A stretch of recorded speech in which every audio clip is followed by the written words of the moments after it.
Greetings, everyone. Pete Pardo here from Sea of Tranquility. Welcome to another episode of the Professor's Picks. In the co-captain's chair, as always, Mr. Ken Golden from the Laser's Edge. Hey, there I am. I just did a little reverse thing, I think. Yeah. How are you? Good. I'm doing good. You're frozen for whatever reason. Frozen? Like still frozen? Yeah, there we Can you go. hear me? You're back. You're back. Oh, because I'm opening Prezi. Ah, So I froze. Let's see if this stuff opens. the Prezi out there. Yeah. Oh, and I'm missing a JPEG. Bear with me 1 second, You got it. people. You got it. We want to do the whole thing.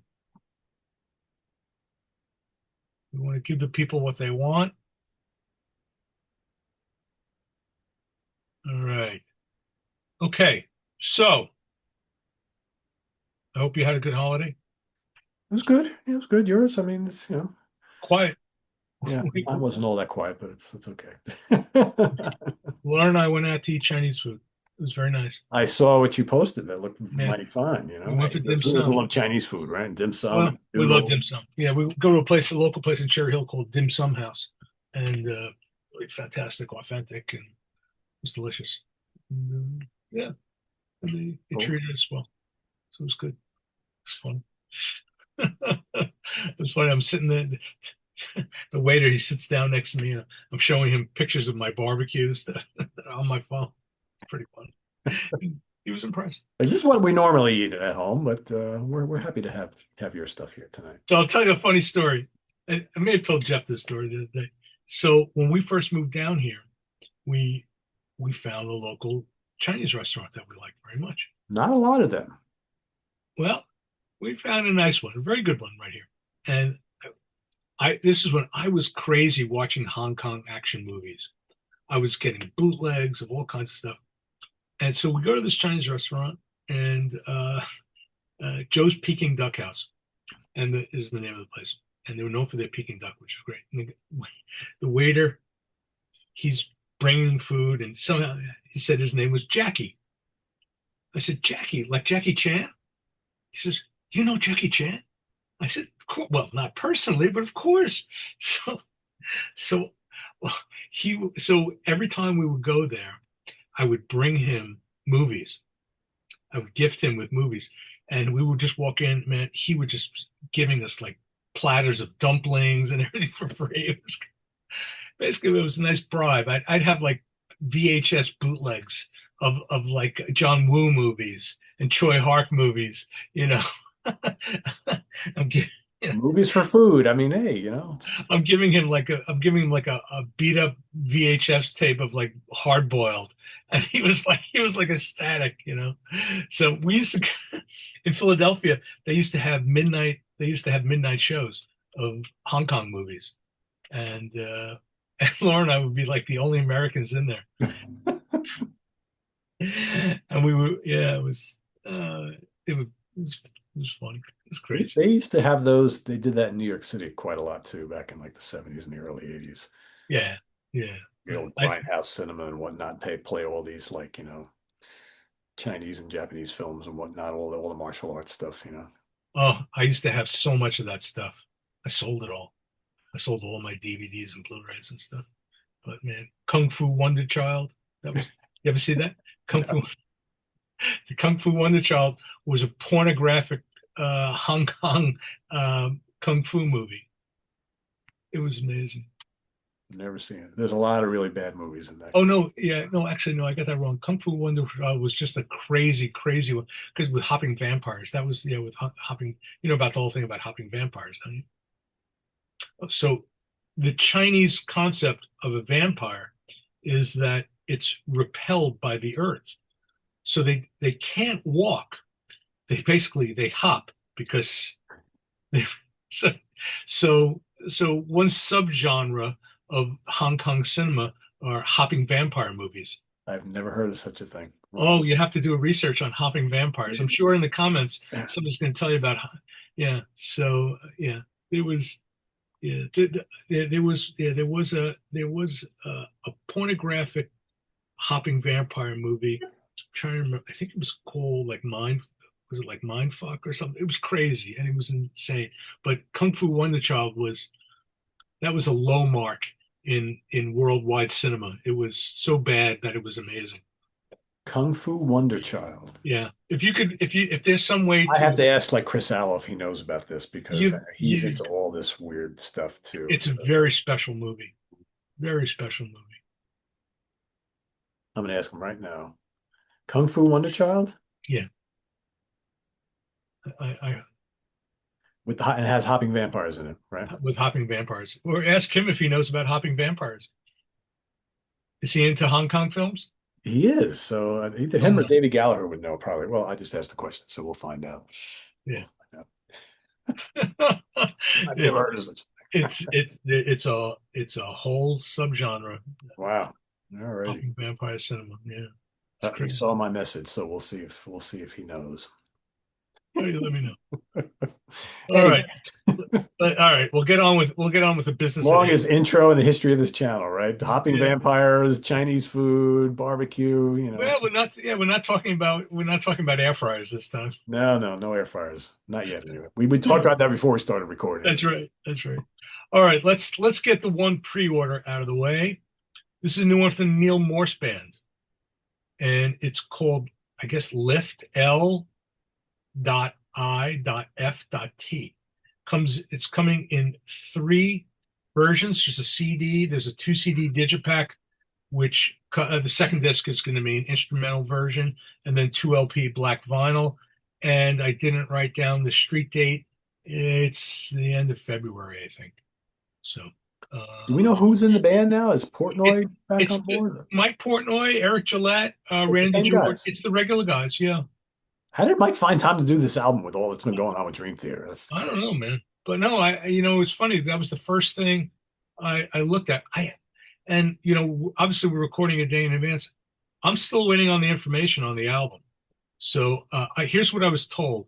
The concept album follows the journey of a person reconnecting with the world around them after having lost themselves.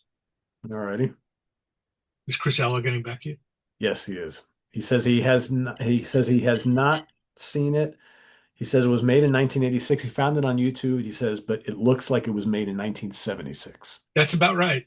Yeah. It's a classic and horrible cinema. It must be seen. It must be experienced. Unfortunately, I had it on a bootleg tape. I don't know that it ever got a proper reissue. All right. This is I now mean, like I think now. if you think like the Shaw Brothers movies was like kind of bad, this is like below that. He says this totally interests me because he loves bad movies. He is the king of bad cinema. He has to see Kung Fu Wonder Child. It's Well, life change. It's life changing. So it's extraordinary. So yeah, I just yeah, hopping I'm vampire. interested now too. I'm gonna have to watch this. Yeah, you'll find. Hopefully it's on YouTube. If it is, you can watch it. He said it is. Yeah. Yeah, you'll have to watch it. Yeah. It's good. All right, let's hit the regular stuff. Um, there's a lot of good stuff this week, I should say. The real key is in the cheap shit, which we'll get to at the end. So, okay. So the first piece we have is by a band called Absalon in the Halls of Silence, and I don't know much about it other than it's sort of like a doomy power metal thing. Alex Rapetti, who was in Infinite Spectrum, a band that I worked with, he is playing guitar uh, on the album. So my assumption is they're probably like New York based, and they've had more than one album, it seems, but they're not familiar to me. So Okay. Absalon, not a lot of metal this week. We've got a new studio album. I think it's a studio from John Lee's Barclay James Harvest called Relativity. Okay, this was an interesting one, and it priced really cheaply, and I don't know why, so I stocked up on it. It's called Decidia, Deeper Wells of Meaning. They are from Australia, and it is um, progressive, metalsome, sort of coarse death vocals, uh, produced by Sam. Why can't I remember Sam's last name from Caligula's Horse? Um, Oh, I should know, and I don't know, and I'm sorry, Sam. And cool cover. Yeah, and it was for whatever reason the label put it out there really cheap, so I think we got it for like I don't know, $9 or something like that. So, but it's a new release. It's a new release. So, yeah, it's got a little bit of technicality to it, and yeah, Australian prog metal. Okay, Mobile Fidelity's on a roll. They finally got the hybrid SACD of Tarkus out there. I did not hear the vinyl that they just reissued, but everybody tells me it's fantastic. Hmm. So, you know, I'm an SACD fan. I like it. Okay, now we got a few from the mind of Anthony Kalugan. So Anthony Kalugan has a band called Carfagan, Hmm. and so he does solo projects and he does Carfagan albums. Honestly, musically speaking, there isn't. I don't hear like a broad difference between them. Just kind of like a different cast of characters. So we have the Valley of Light from Anthony's under Anthony's own name, I should say. We have under the Carfagan name, we have Omni, A Shuffle of Fate, the Working Tapes, and then we have Lost Symphony Revisited. So Lost Symphony Revisited, I remember because I've been selling that one forever. That one is an older title that he has remixed, and I believe it has a bonus track. And I'm pulling this up because my computer, because John Hackett, yeah, I knew John Hackett is on one of them. John Hackett, Steve's brothers, he's playing flute on Omni, a shuffle of a shuffle of it's either a shuffle, yeah, a shuffle of fate. But meanwhile, the text says a shuffle of eight. So somebody made a typo somewhere. I always loved that cover. I never owned that though, but that's I remember. Have you heard much of his stuff or any of Not it? really, no. It's it's very, very good symphonic prog. You're into like Camel, yes, um, Mike Oldfield. It's good. He's very talented. He just he brings in like a wealth of Russian musicians, but actually he brings in musicians from all over the world. Some of you'll have female vocalists. It's very, very well done. My only downside with him is he's incredibly prolific. So Yeah, I you know, remember a lot of stuff has come he out. has yeah he has like an avalanche. As you see, I got three titles here. So I even have I think one or two in the cheap with the cheap shit that we'll get to. Wow, there's more than I even thought. Holy cow. There's I'm a looking lot, right? at, yeah, these album covers are amazing. I mean, I remember some of Yeah, them. Yeah. yeah. And It, this is all from like early 2006 till today. I mean, there's a shit ton of albums in like 20 years. he cranks them out. But Yeah. and they are good. But like I said, it's after a while it's like sensory overload. It's just Some of these album covers are amazing. yeah. Some of them, I'm looking at like Dragon Island and Messages Mhm. from Afar, and these are Principles, Theory of Spectra. I mean, these are beautiful. I mean, you see them, you know they're prog rock albums for sure. Yeah. And long instrumental parts, vocals. But again, if you're into like symphonic prog, he's a keyboard player. I mean, primarily, I think he's a multi-instrumentalist, but he's primarily known as a keyboard player. And yeah, it's cool shit. I will say they're very highly rated on Prog Archives. Yeah, Every one of them is rated like in the high threes to low mid fours. That's really good for prog music. we consistently sell them very, very well. He has a fan base. And the other thing is he has another band here called I don't really have enough to sell of these AKP. I think this is the Breaking Free tour live. He actually performs live with a band. Hmm. So I think it's the Anthony Kalugan project or something like that. So yeah, he's like a cottage industry, and people follow him. Yeah, a lot of people. So, just for folks watching who are not familiar, just reading a lot of these reviews real quick. A lot of people are saying that he's kind of like um, the Ukrainian answer to like Steven Wilson meets the Flower Kings meets Camel meets Mike Oldfield. So, Yeah, it's sort of it.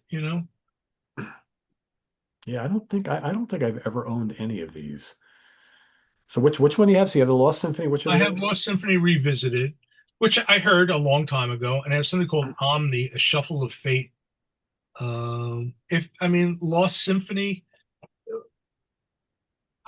I hate to say that it's like as good as any. I also have one called Rebirth in stock. I think I have. Jeff, do you know if we still have copies of that Rebirth? We had cheap copies of that one, I think. We still have that one? Which one are you talking about? Anthony Kalugan? Yeah, no, Kalugan or Yeah, Carthagen. we have Rebirth. Can I have it? Thank you, sir. So yeah, I mean, yeah, look at these, look at this cover. If I can, I mean, Yeah, it's beautiful stuff. yeah, I mean, and I don't, yeah, like, so like here, CD1 is Anthony Kalugan Rebirth, and CD2 is Carthagen Land of Green bonus disc. It's almost 2 hours. So, and like this one, when I was sort of saving it for when we start talking about all the cheap shit, but Rebirth is, if they're going to still be available when people see this, $10 for a double CD. It's Can't you know, beat that. yeah, but yeah, like I said, we always sell them. So whenever we're bringing over shipments from Europe, um, I've got a bunch of titles. I've got one called Dragon Island in stock. That's all instrumental. Um, there's like he had another band called Hogwash, another band called Sunchild that had a female lead vocalist. So there's like a live CD we have that has Carphagen, Sunchild, and Hogwash. We also have a lot of CDs in our database which have been out of print for years. I think he's kind of like reworking them, like this Lost Symphony. I think he's remixing it and adding he added a bonus track on it. Yeah, this sounds interesting. I may take a shot on one or two of those just for the hell of it. I'll let you know. Yeah, let me I'm know. gonna give it a listen, see if it's something up my alley. Yeah, if it's up your alley, it's good stuff. It is good. Just like I said, he's cranking them out. Yeah, Okay, the next one is the one I'm super excited about. This is the Buy or Die album of the week. This is the Buy or Die album of the month. Enrico Rava, Cacciapari. So Enrico Rava is one of the great trumpeters in the world. So he's been around forever. He recorded this album, I think it was 1973. This was his first solo album, I believe. He did it for the MPS label. He worked with the MPS. He recorded for ECM for a while. He's like, I think he's in his like mid to late 80s now, still alive. I don't know if he's recording anymore. He's been on a number of labels over the years, and he's made some really extraordinary albums. And this one is a monster album because this has the secret weapon of John Abercrombie. And John is running wild on this album. John's going crazy. So this is like a wolf in sheep's clothing. This is like, it looks like, I don't know, like maybe like a world music album or something, or a jazz album.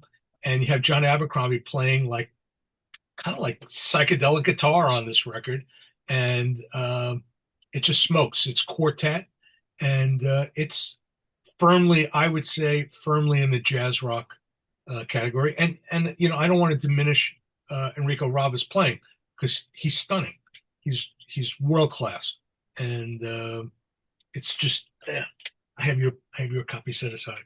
So yeah. He this twisted my arm yesterday. I was like, yeah, okay, yeah, yeah. So this it's only been reissued, I think, on vinyl once, like maybe like the late 70s or so. It's never gotten like a proper vinyl reissue. I'm not sure. This may be the first CD CD reissue it ever version of got. it. And yeah, so it's not unbearably priced, but it's a Japanese import. It's a little pricier. I think we have it for like 21 or 22. And Yeah, Ken's description grabbed me when he was talking to me about it yesterday, and it reminded me of a CD that I just picked up recently, which sounds very similar. It's Terumasu Hino's May Dance, oh which yeah. has an unleashed John Scofield on it. Very similar type thing where he's playing all these kind of like jazz rock and psychedelic guitar solos, and the great trumpet playing of Hino, and this also has Ron Carter and Tony Williams on it. So it's a great lineup. And I was like, so that kind of sounded like something So that did you some know? So I didn't know this. For Record Store Day, there was a Larry Coryell in the 11th House. I saw that. Yeah. Did you know that Terra Masahino's on it? Not until you told me about it. Yeah, I didn't. I didn't know. My friend picked it up, and I didn't buy it. I have to go looking for it. It's not expensive. I That's another stupid thing. Record Store Day. It's a Record Store Day release, right? The distributor is not allowed to sell it to me because I'm not an authorized Record Store Day seller. I said, just out of curiosity, how many copies do you have that you have in stock? Well, we have a few. I said, what's a few? They have they have like hundreds, literally hundreds of them. Hundreds. Think about that. And they can't sell them to me. You're gonna sit there. They're just going to sit there. And I asked how much the cost was, what if I could buy them. And when they told me, I went on Discogs, and Discogs dealers are selling it for like $7, $8 under what their cost is. So they're obviously it didn't do well for Record Store Day. They're swimming in the bloody thing, and they won't sell them to me. It's a very niche album, right? I mean, it's the people who are really into this stuff are gonna want it, but like the Yeah, casual people are gonna be like, ah, who the fuck is Larry isn't Coryell, right? It's it? I hate Record Store Day. I think it's the dumbest thing. and everything's so expensive. It's like, yeah, it's crazy. And I know so many stores that are not participating anymore. What they do is they just like the stores that are doing well on Record Store Day, a lot of them they just bring out like great collections that they've picked up. And I'm sure there. I mean, can you imagine that there are people out online at like 3 o'clock in the morning? Steve Keeler tells me all the time. He's like, he gets the line goes down the street for Rock Fantasy on Record Store Day, and but he's like, I can't just bring everything in. He goes, I have to be No. real choosy about what I bring in because if I spend all this money on inventory and nobody buys the stuff, I'm stuck with it. So I wanted it. I wanted for myself. Bill Lee, Spike's father, right? He had a release on Strata East called "The Why Descendants don't of." you just talk to Steve and tell him to get it for you? Well, I didn't know. So Bill Lee had this Strata East release under the name of "The Descendants of Mike and Phoebe," Spiritual Speaks, and great record, and originals in the like $500 or something like that. So it's part of this Strata East reissue program. We're going to have releases next week, but they held back that one title for Record Store Day for vinyl. That's the only thing for Record Store Day that I knew that I wanted, and I have a store literally 4 minutes from the house that does Record Store Day. And I didn't even bother going over there because I figured it's going to be gone. Everybody's going to be lining up for this thing. And then, I don't know, it was like 2, 3 o'clock in the afternoon. I happened to be driving by. I said, oh, what the hell? I'll go stop in. And there it was. They had one copy. It was just sitting in the bin. I mean, you don't know. So how does it work? So let's say to go back to the Corio release. So let's say the Record Store Day has already come and gone, right? So Yeah. the distributors are sitting on all this inventory. Hmm. Could your local guy call up and order it, Yes. Rick, and get it for you? Yeah. Because yeah, sure. Because Even though it's after the fact. yeah, because he's an authorized Record Store Day Gotcha. So retailer. you could get a copy relatively quickly If then. I would, yeah. But like I said, there are shops that are selling it on Discogs for $12. It's like, it's crazy, Yeah, it's right? It's absolutely something's the wrong whole with this thing. system. Yeah. Do you remember that Belgian band Placebo? Yes. So, Music on Vinyl, the Dutch label, they did authorized reissues of Placebo. This is years ago, and I wanted to bring it in, and I was told I got to contact United URP down in Nashville because they control Record Store Day. So I called and I was put in touch with a guy whose name is Spider. That's his name. Apparently, people know Spider. And Hey, Spider, the first thing my Spider drink asked is me, empty, Spider. Come the on. first thing Spider asked me was, he said, "Are you like an authorized?" Yeah. I said no. I said I'm not brick and mortar. You have to be brick and mortar. And I said no. He says I can't sell it to you. I said you can't sell that to me. I said I'm the only person in the country who knows who that band is, and you won't sell me copies of that. And after record store day, I would go to stores and I would see in the they would still have their record store day bin, and they were selling everything like half price. And I'd be picking up placebo albums for half price and reselling them on the website. Of course, of course. I mean, Yeah, it's it doesn't make much sense, but it's a stupid thing. And like I said, people are. I mean, I've heard of people get. I've heard of fights breaking out over over a Taylor Swift, pink vinyl EP or something. yep. It's crazy, crazy. I mean, there is some good stuff that comes out, but the really good stuff, what they do is, then what happens is they wait like 6 months, and then they repress it and they put it out again. Yeah, yeah. Why not? They did that with the Pharoah Sanders with the Strata East title. They did the same thing. They held that title back from for record store day only. It sold out immediately, and then they waited like I don't know, they waited like 3-4 months. They pressed it again. They put it into distribution. Why not? Yeah. All right, let's keep going. I digress. Um, I don't have many of this. They've shorted me so far. Rewiring Genesis, a tribute to The Lamb Lies Down on Broadway. This is from the mind of Nick DiVirgilio. This came out in 2008. So Nick has remixed it, and he brought in Steve Hackett to re-record the guitar parts. So it's a new version, and I placed a nice order, and I got like a third of what I ordered. So I'm including it. This is all I got, and they will or will not be on the website. I'm not putting them up on the website till Friday, so maybe gives me a fair shot. This next one might be of interest to you. Straps, Bound for Glory, complete recordings, 1976 to 1979. This is a 4 CD box set. So I actually saw Straps on television. They were on. They used to be you had Don Kirshner's rock concert. So ABC had a competing show. I can't remember what the name of it was. Midnight Special? It wasn't Midnight Special. Midnight Special I think, was also on NBC, I think. Was it? Yeah, I don't remember. I thought it was ABC, but I could be wrong. Now, you could be right. Maybe you're right. And maybe it was Midnight Special. And I remember it was the Ian Gillan band doing, it was the Clear Air Turbulence tour. And Straps was the other band.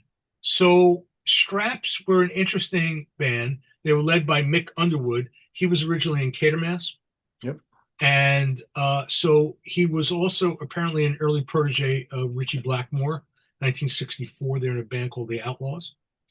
And not doing Green Grass and High Tides or whatever, but it was different Outlaws, right? Yes. And so this is their 1976 debut. It was produced by Roger Glover. It's hard rock. I guess the best way to describe it has like a touch of glam around the edges. It's been compared to like Queen and Sweet, band, maybe Sensational Alex Harvey band. And they had sort of provocative album covers. So Straps, right? Straps, with 2 P's. Oh, with 2 P's. Okay, that's 2 P's, yeah. And I think they made, oh yeah, and they recorded it in Ian Gillan's studio, apparently. So there's that sort of Deep Purple connection. yeah. They toured with Deep Purple and the Ian Gillan band. Yeah. I have never heard. So they're all included in that box set. It's their 3 albums, 3 studio albums, 4 studio albums plus a live set. Oh, Live at the Rainbow. Also, it's got the entire catalog. Is that an esoteric thing? Yeah, that kind of sort of has your name on it. Yeah.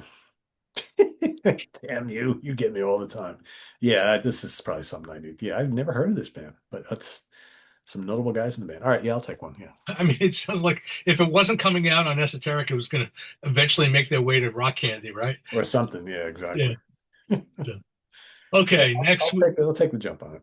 Okay, next we got Tesseract, Radar. This is the original soundtrack.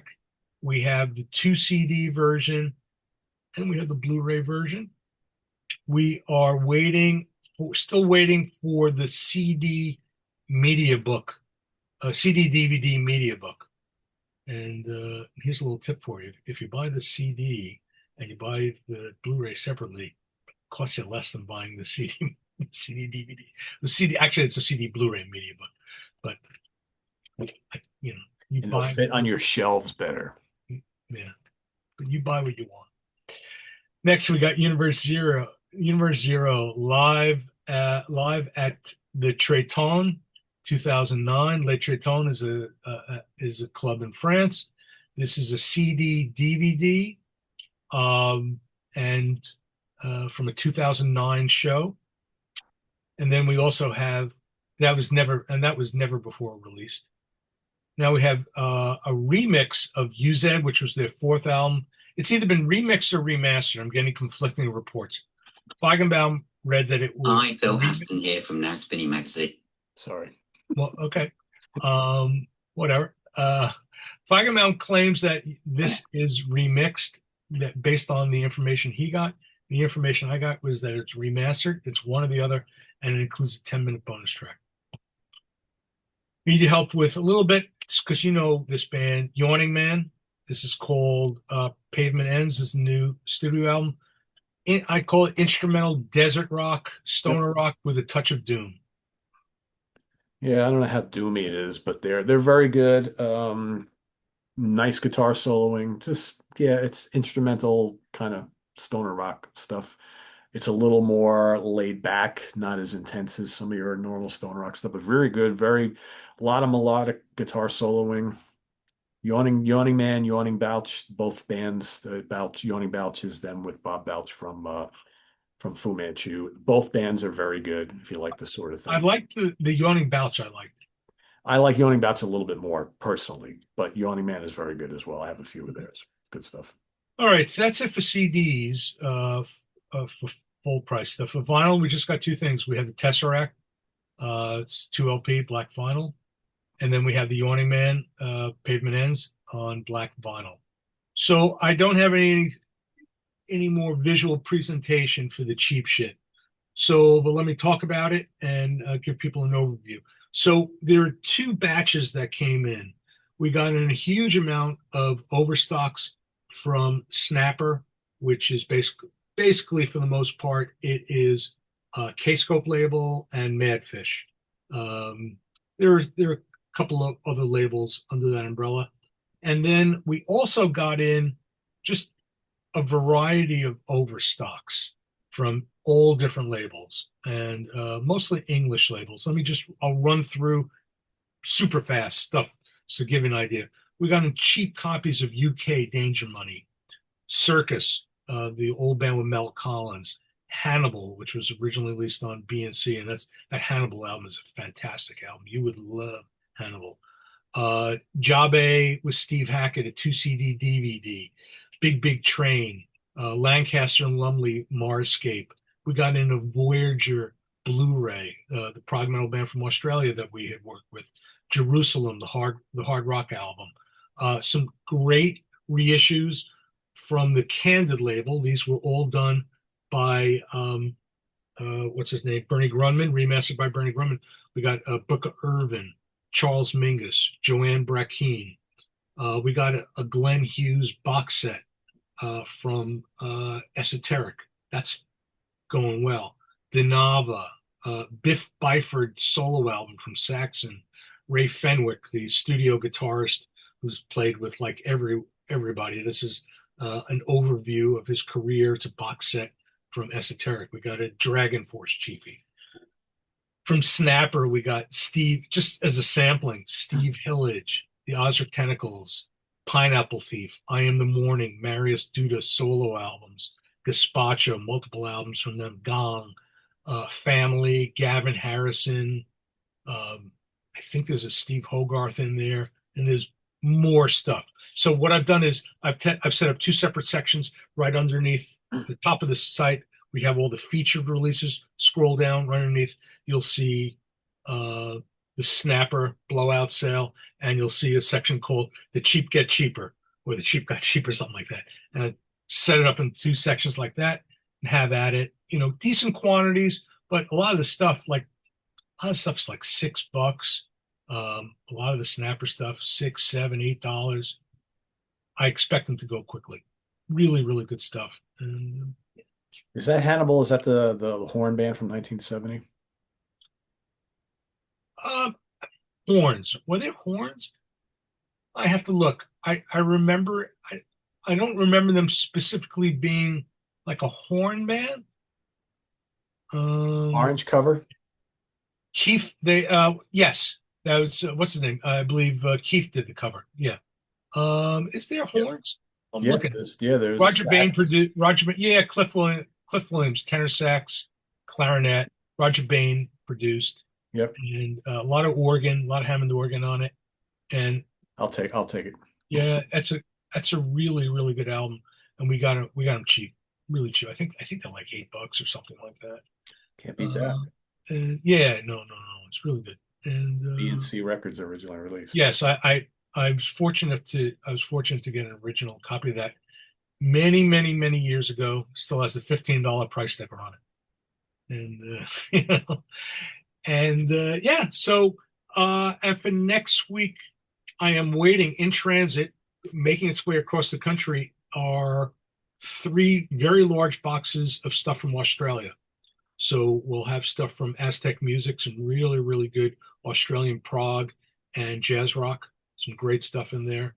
And I'm hoping they arrive, I think they're expected to arrive like Saturday or Monday. So hopefully we'll have those for next week.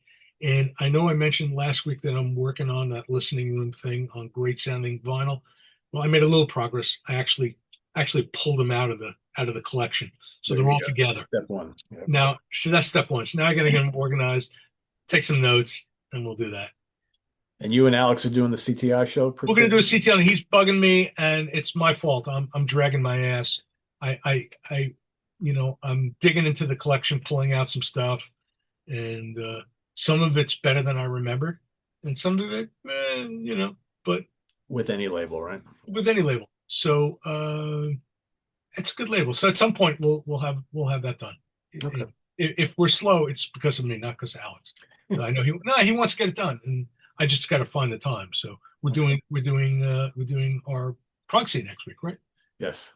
Yeah. I know there's a lot. It's gonna be a busy couple of weeks for programming here on the channel, end of the year stuff, and yeah, it is what it is. Yeah, squeeze it in. All Cool. right, that's what I got. So a lot of good stuff this week. So yeah, so folks, lasercd.com is the URL, and we'll have the full list of everything shown today pinned down in the comments. And remember, Buy a lot, buy often. and the Buy or Die album this week. I want to show that once more, Oh, once sure. The Enrico Rava. more. You want this? This is this is just great, and great recording too. MPS was always had great sound on their records. So it's a quartet. Um, I don't remember the bass player, Bruce Johnson, not the Bruce Johnson that played with the Beach Boys. So, but it's funny because on one of the notes, I think like Wikipedia or something like that, I think it says that it's not. I don't think it's the same Bruce Johnson, you know. And I don't remember who the drummer is, but man, John Abercrombie. He's always the man. Love Abercrombie. Great player. Yeah, Great player. yeah. So cool. So thanks for watching, everybody. We'll see you next week back here on the Professor's Picks. Tune in tonight. We got 4 Fusion Friday happening tonight, so don't miss that. We've got some four really cool albums, actually five really cool albums, because you know how that show works. We got four in the four square and then a George's pick. Some really cool stuff tonight. Kind of the theme for tonight's episode are albums that are sometimes listed as fusion albums, but they're also other things, right? So these are albums that kind of are like they're kind of fusion, they're kind of jazz rock, they're kind of prog rock, they're kind of prog metal, right? They're like all these weird things kind of put together. So that's tonight's episode. We've got album homework assignment, got a couple episodes for you coming up tomorrow, and then Sunday I will be ranking the albums of the great band Hellstar along with Rich Catino and John Gaffney. So that's all coming up this weekend. So stay tuned for all of it. Till then, visit us on the web at www.seatranquility.org. We're on Facebook, YouTube, and Instagram all the All damn the damn. time. That's right. Please subscribe if you haven't already and click on that notification bell so you get alert of all of our content as a post. And please hit the like button before you leave. Don't forget that's the thing you got to do. It's like locking the door before you leave, right? Got to click on that like button. So thanks for watching, everybody. For Ken Golden, I'm Pete Pardo. Enjoy your weekend. We'll see you back here next week on the Professor's Picks. Till then, have Take a care. good one.